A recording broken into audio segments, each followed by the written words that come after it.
What's up, YouTube? It is your boy Killer Cam be killing it. Welcome back to the Killer Squad. We have the new X-Man. Man, I'm so disappointed right now. We didn't need a new X-Man. So no more. I'm Quicksilver. No more Quicksilver. Darn it, man. Let's go ahead and watch it.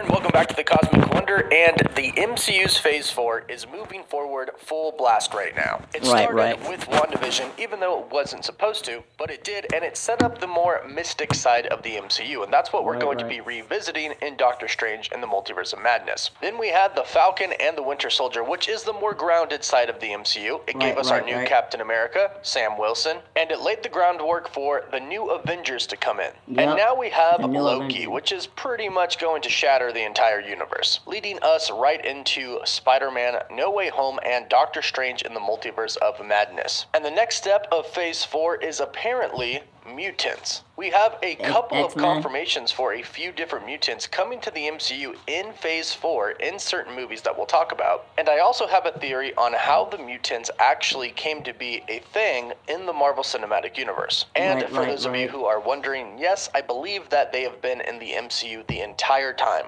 But I'll break it all down. If you love Marvel and want to stay up to date on all things happening in the MCU, be sure to subscribe and hit that notification bell so you don't miss out on any of the latest videos. So let's start with the two mutants who are already confirmed to be coming to the MCU. One of them was just recently confirmed, and it's who everybody wanted to see appear in Black Panther 2 Wakanda Forever, and of course it is Namor. It was reported last week by the Illuminati.com that Namor is going to be in Wakanda Forever, and they even reported that the actor that Marvel has cast to play him is Tenoch Huerta. So it seems like we have our Namor, but I don't actually think that he's going to be the villain, which I'll get to in just a bit. But Namor is a mutant in the Marvel Comics. His father is a human, but his mother is Atlantean, and she's actually Atlantean royalty, which means eventually Namor will go on to take his place on the throne.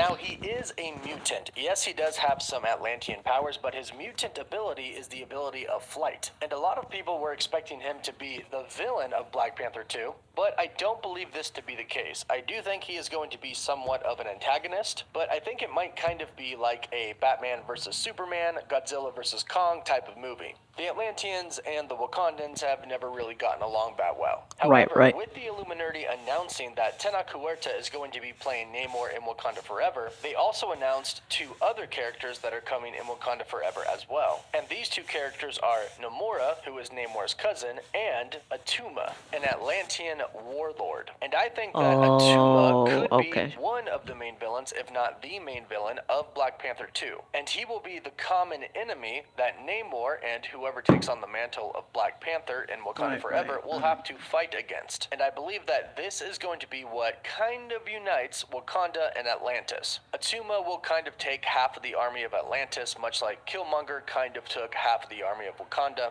Atuma will then attack Wakanda, in which Namor and his followers will help Wakanda defeat Atuma, which will also help Namor reclaim his throne. This is how I see this happening, although Black Panther 2 details are very scarce right now. They're keeping them very secret. But it appears that we know who our Namor is going to be, and that is one mutant that is going to be coming to the MCU in Phase 4. Another one that is confirmed is coming actually next month in Black Widow. For the longest time, there were rumors that the mutant Ursa Major was going to be appearing in Black Widow. The actor, who goes by the name The Dutch Giant, who is over 7 foot tall, originally posted to his Instagram stating that he would be playing the character. That was quickly changed to just say that he is in the film. However, David Harbour himself, who of course is going to be playing Red Guardian in the film, kind of spoiled everything a few weeks ago. In his Instagram post a few weeks ago, he said, Ursa, Yelena, Nat, CD, Sputnik, I, and all the rest of the Winter Guard look forward to sharing a popcorn bag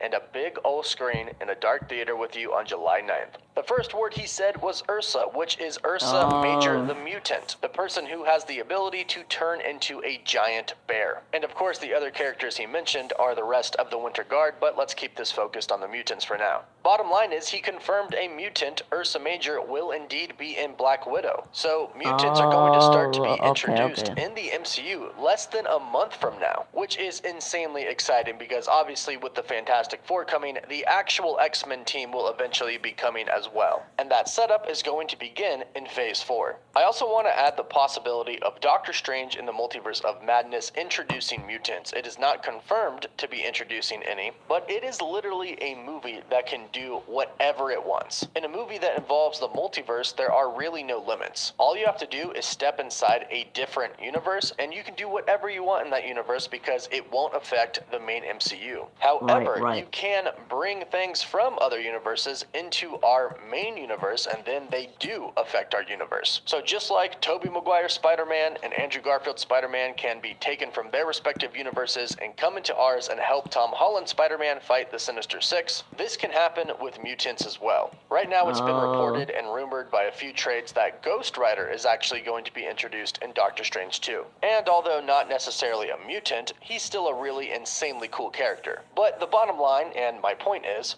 that they can really do whatever they want in that movie. And it also has been reported that the Illuminati could be introduced in the MCU pretty soon, and one report says that they're coming in Doctor Strange in the Multiverse of Madness. Now, Professor X is a part of the Illuminati in the comics, but we'll have to see who the actual members are when they get introduced into the MCU. Now, as far as the big question of have the mutants been a part of the MCU this entire time during the Infinity Saga, I have a theory about this, and my theory says yes. And my theory comes down to the Eternals, specifically one Eternal and one Deviant. Now, we don't know all of the details of the Eternals yet. However, I think I could have figured out how the mutant gene, or the X gene, comes into existence. Now, there are a lot of theories out there stating that the Celestials did experiments on humans, and that's how the X-Men come into play. That's how the Eternals were created, and that's how the Deviants were created. But I have a little bit more of a specific theory. There have been reports and leaks for a while now that states that Angelina Jolie's character, Thena, has a big secret. And there was even a particular scene in the teaser trailer for the Eternals where Angelina was training and she had this weird look on her face, almost like she was very sad. And I think I could know why. In the comics, Thena has kids, but she has them with a deviant, which is definitely not supposed to happen. The Eternals and the Deviants have been at war with each other since their creation.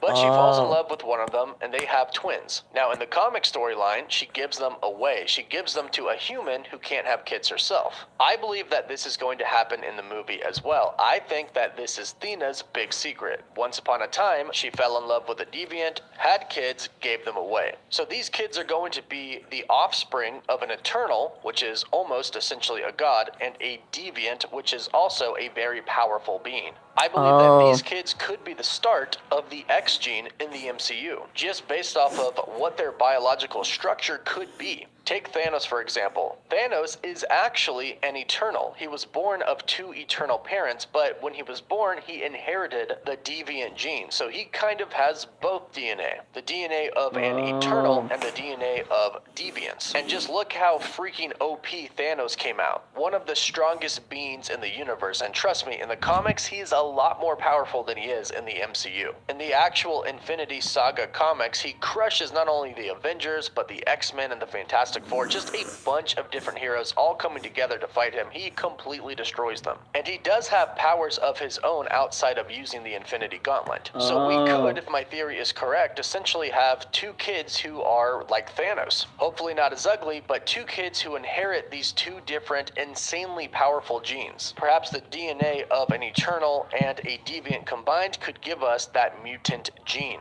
And remember, Athena is thousands and thousands and thousands of years old. If she had her kids during the time of Babylon, that means the mutant gene could have existed for thousands and thousands of years. And those kids would go on to mate with other people and have kids, which would spread the mutant gene, which would mean mutants have been around in the MCU since almost the beginning of time. Now, that is just my personal theory. You'll have to let me know what you think about it in the comments down below. But regardless, we have confirmation that the mutants are coming in Phase 4, one of them coming in less than a month in Black Widow. This is the start of the X X-Men team eventually coming down the line. So, let me know how excited you are in the comments down below. Don't forget to subscribe and hit that notification bell so you don't miss out on any of the latest mutant updates. Don't forget to like the video, and for live updates, you can follow me on Instagram and Twitter. As always, thank you all so much for watching. Woof woof. Man, as always, man, you make excellent videos. Hope you enjoy my reaction. Peace.